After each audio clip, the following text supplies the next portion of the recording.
Do you ever feel like you get up in the day and you have a list of things to do?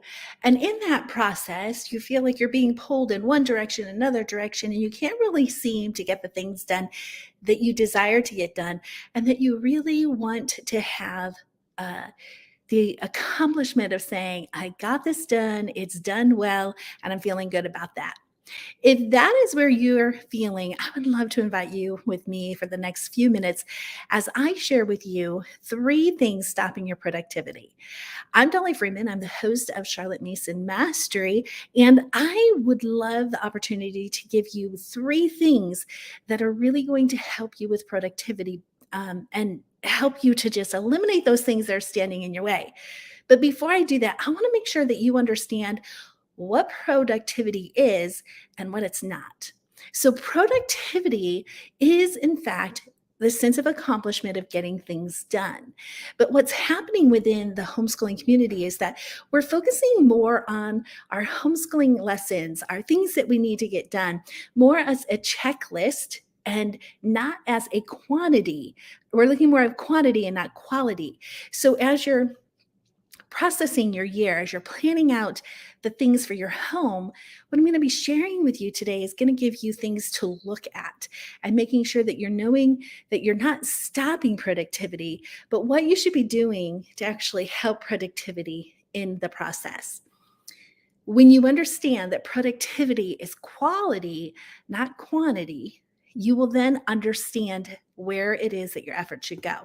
So, what I want you to think about is in a productivity line, a product line, when someone is having a product going down a line to get shipped out to the customer, if something isn't done right, that product's going to come back and they're going to have to redo it because it's not doing it well. The quantity could be shipping out properly, but the quality is wrong. And therefore, things are not going to do well in that environment, right? So that's how I want you to be thinking about your homeschooling. It's not about getting those things done because we could be getting all of our lessons done, but are our children retaining it? Is it the quality of things that they should be learning? Is it going to help them in the end? So when we look at productivity and knowing that it's quality, not quantity, it'll help you understand why the three things that are stopping your productivity will help you to understand what they are. Okay, so if you have a pen and paper, I'm encouraging you to take these notes. These notes are going to be the things that you, as a homeschooling mama, is going to take and say, I need to solve these issues and what I need to do instead of stopping the productivity in our home. Okay, so number one is the behavior. Now, I don't want you to sit and think, oh, mom guilt. I don't want you to do that. What I want you to look at is you have within your tool house your ability as a mother to influence your children one way or the other. All right. So our behavior, their behavior all plays a role in the productivity of our home. And I'm not telling you something you don't already know. I'm letting you know that your behavior, your children's behavior are in fact stopping your productivity from happening. So what do you need to do instead? You need to focus on good habits. Now, I don't want you to think that there's an additional thing you have to add into your homeschooling lessons because habit is simply nature in action growing stronger by exercise. So you are already doing habit formation in your family in how you act and react, how your children act and react. They're all habit formation because they're growing stronger by exercise. So it's not something that you're going to put into your planning lessons. It's not something that you're going to say, you know what, I have to really come in and find a curriculum for habits. Your curriculum for habits is principles, knowing what it is that you want to have happen to help with that quality of list of things that you want to get done and getting away from this habit of looking at a checklist and saying, okay, well, we did our lessons, but did the lessons really get retained? Are they good things for your children to know? Are they the things that are going to benefit them in their further education that will literally mark out their career as an adult? Are there things that they're going to carry into adulthood? Because habits will be carried into adulthood. And you are forming your habits every day, every hour already. You're just having habits that the behavior of actions and reactions standing in the way of getting productivity done. So, what I want you to do is I want you to think about the quality of habits in your home, not the number of bad habits. It's as simply as saying, my children do not start homeschooling when I ask them to start homeschooling. Okay, so what habit can you put in place? What principle can you pass on to your children to say 9 a.m. is when we start school each and every day? And these are what we have to get done prior. That would be things like hygiene, things that they need to do to get ready for the day, making their bed, taking care of dirty clothes. Those are routines that they can be doing to help the actions to be ready to go in there. Don't let your children wake up on the bad side of the bed. If they wake up ugly because you want to start at 9 o'clock, get them to bed earlier the night before. If they're having a really hard time focusing, remove the sugar from their diet in the morning. Make sure they're eating wholesome things that the brain needs in order to focus. Okay, so these are some things that you can substitute sugary cereal for wholesome food in order for them to be able to give their brain to have the ability to focus. Okay, sugar is in fact one of the leading causes of children not being able to focus. So if you know your children cannot focus because they've been labeled with an alphabet soup, or if they're just struggling because their sugar intake is really high, the brain cannot focus there. Change that. Get them to bed earlier. Overcome those obstacles is going to help you get there. Okay. If mom is a bit ugly because mom stayed up way too late and had to get up early to keep this, the solution would be mom, put your phones down, turn the TV off, and get to bed. I have been taking a hot bath every night before going to bed because I'm hurting right now. We've been putting our house on the market and I have been doing a lot of physical things and I need a hot bath to relax my muscles. So I've been taking them and it helps my morning get so more productive because I'm waking up feeling better. All right. So doing those things is going to help you as a mother relax before going to bed and not just pushing and burning at both ends. Okay. So think about the habits, think about the behavior, the actions and reactions. And I'm not just talking your children, I'm talking you, mamas. You set the tone for your home. So if your habits are out of control, of course your children's habits are going to be out of control.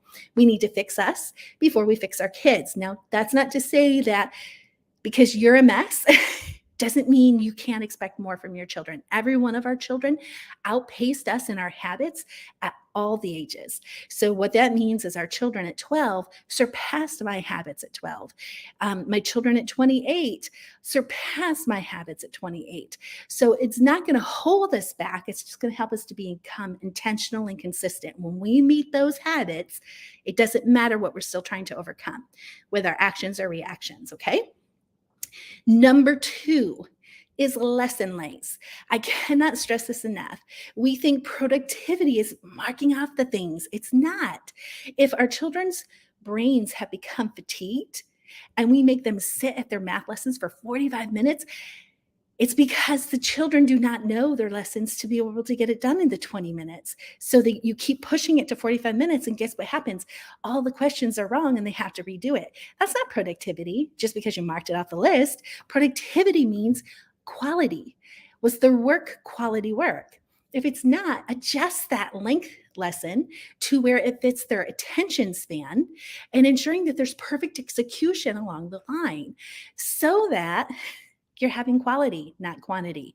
When your children are having quality work put out, they're going to meet you in that place because they automatically see that they have this sense of accomplishment. They have um, this good feeling inside that makes them want to do it more. Okay. And by that, they're going to end up having their focus. They're going to be attentive. They're going to be eager to get their assignments done. But we have to match them with the length of lessons. So be sure you're doing that as well. So if you're expecting your children, young children, to be able to do 45 minutes of math, you need to adjust that. And when you adjust that, you're going to find productivity, even though you don't think you're getting as much done. Trust me, the quality is going to be there and you're going to make progress because the quality is there. Okay. Number 3 is redundant decisions. Mamas, decisions are the things that are exhausting you and me. Trust me, we have been in decision mode for 4 weeks getting this house ready to go on the market. I'm exhausted.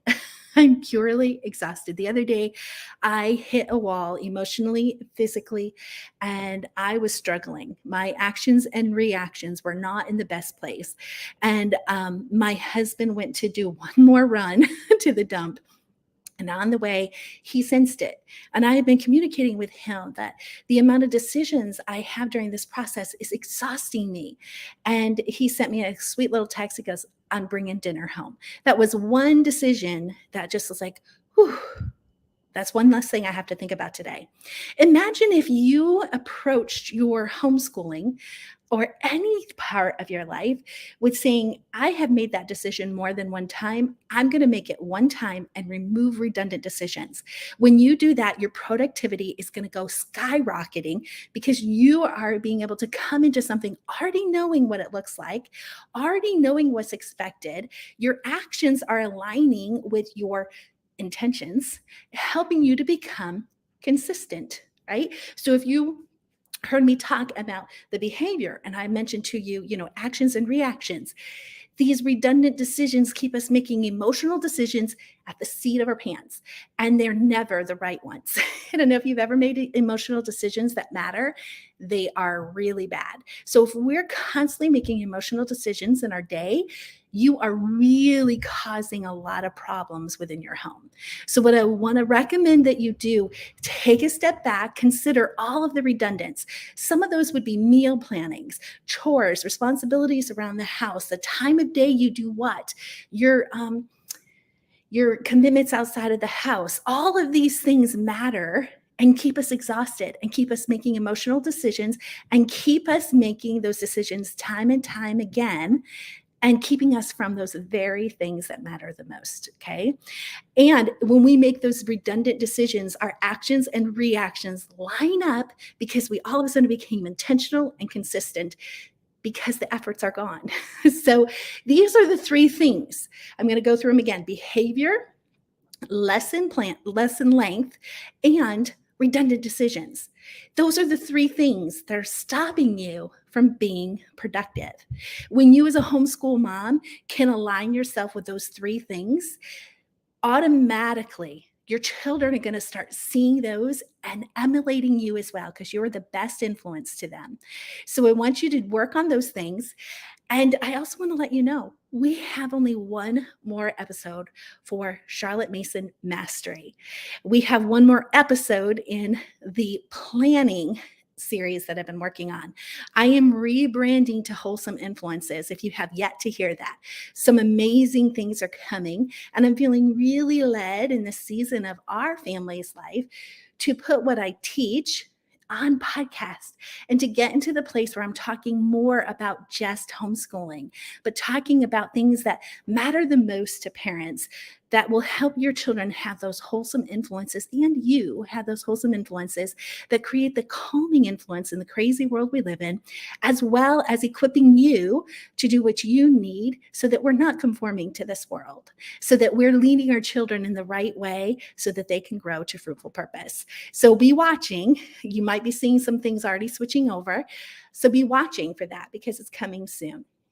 All right, one more episode, and I can't tell you if it's next week at a certain time. So be watching. Until then, bye for now.